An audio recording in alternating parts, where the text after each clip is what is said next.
St. Lucia, good morning, everybody. Happy Friday to you. Thank you very much for joining us. Of course, we have Mr. Adam Azehe, and you may be wondering, where are we today? Because this is not our usual setting, but we are at Lacono Pottery, right here in St. Lucia, obviously. And today, well, not even today, but we're going to be taking you on a journey, and it's all about pottery. And of course, we cannot do it without our expert. So, Mr. Zed, thank you again for being here. How are you today? I'm good and thank you for having me. And today we're going to do this project in three stages. And it's all about clay and making a pot on the potter's wheel. All right, so I call it Pottery 101. So this is your beginners class, your crash course. So you guys better watch attentively and of course enjoy because this can be a very relaxing pastime as well. All right, so let's take it away. All right. First, this clay I get from Cul-de-sac, the brick factory in Cul-de-sac. And this is how I get it. And I normally soak it down to get it to a softer consistency. And then from this stage, what I do is I knead it up. Now, kneading is very important. It's like making bakes or bread. And a good rule is I knead it 120 times. So and what this is doing is aligning the clay particles so that it gets very elastic. Okay. Then from there I make it into a ball.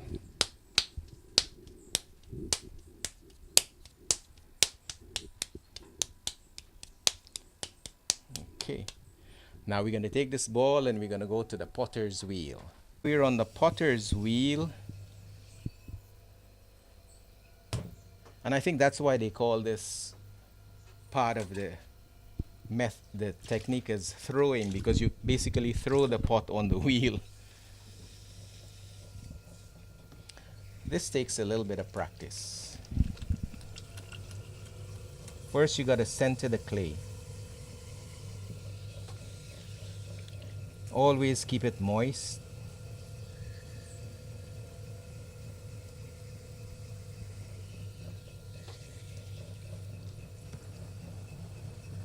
And what I'm doing is I'm bringing it up and down.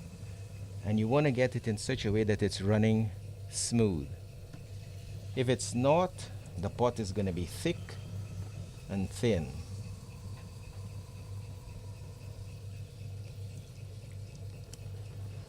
Now I'm going to put a hole in the center. This will create the inside of the pot.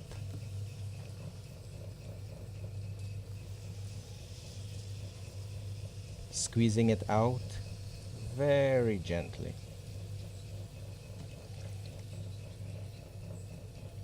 Always remember to keep it moist, because what happens is it could stick to your hand and then you could just rip it apart.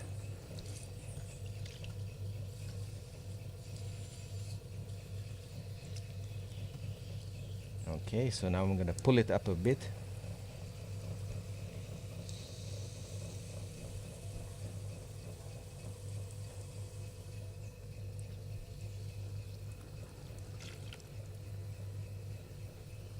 Dry the inside out.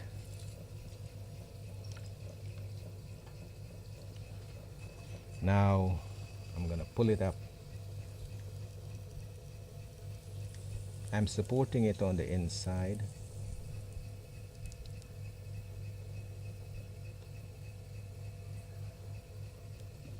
Now I'm going to pull it and shape it at the same time. Slow the wheel down.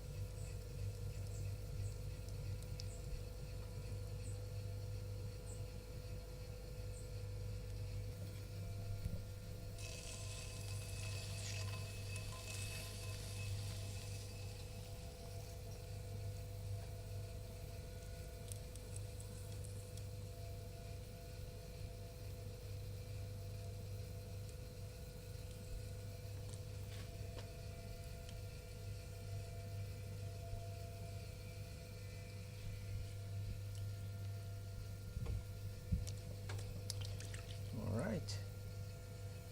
Right inside. give it a little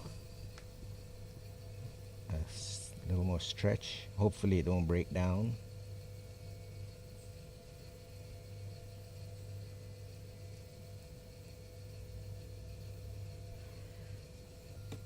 The bottom.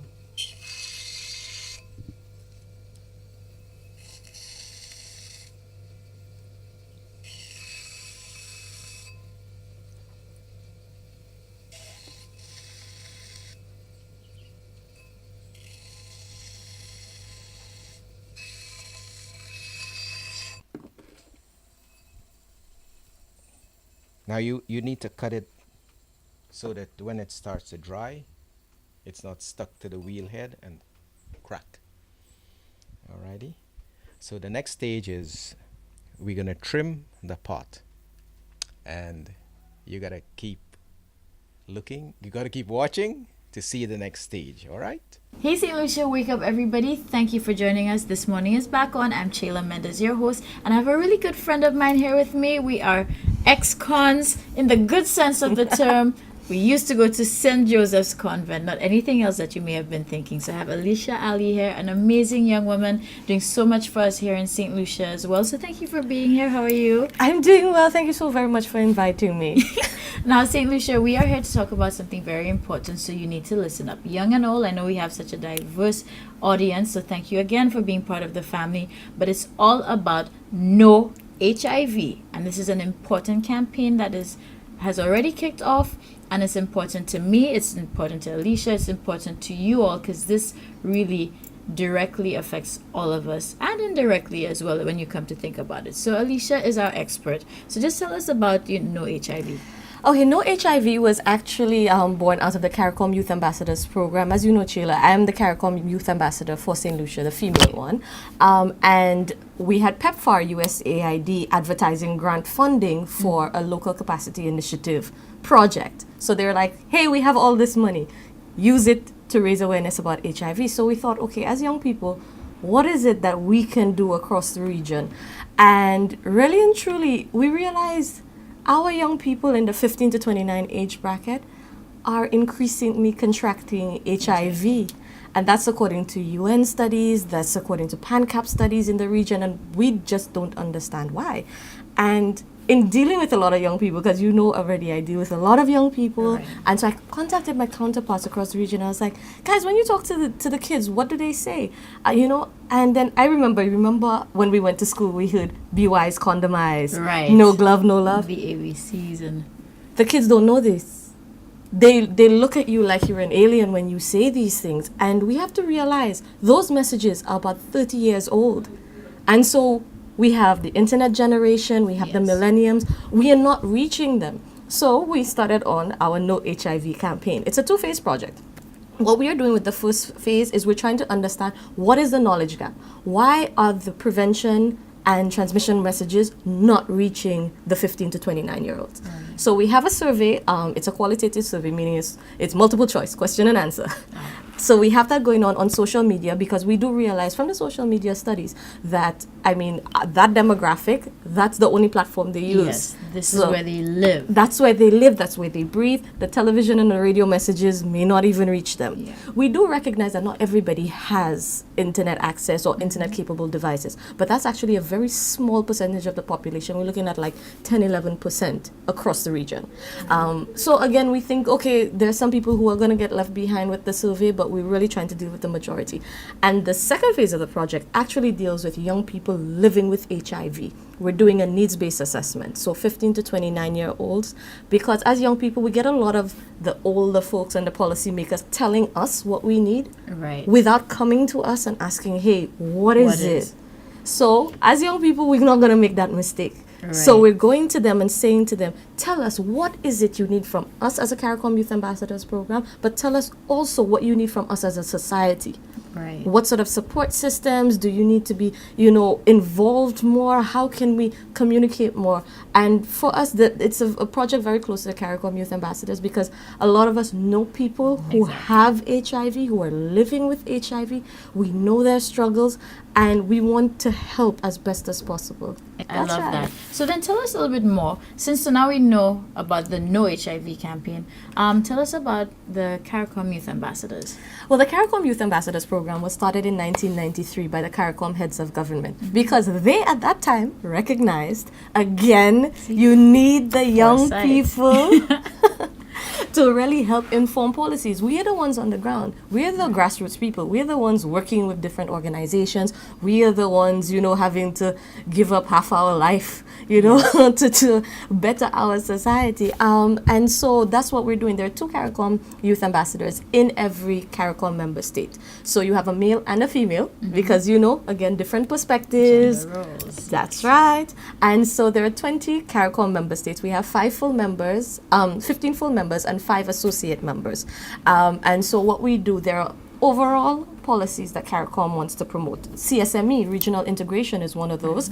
We know we have the CSME certificate for professionals, so you could move around. So again, we work to promote that. We also promote the HIV policies for CARICOM. So we work a lot with PANCAP and the local ministries of health, the national AIDS programs.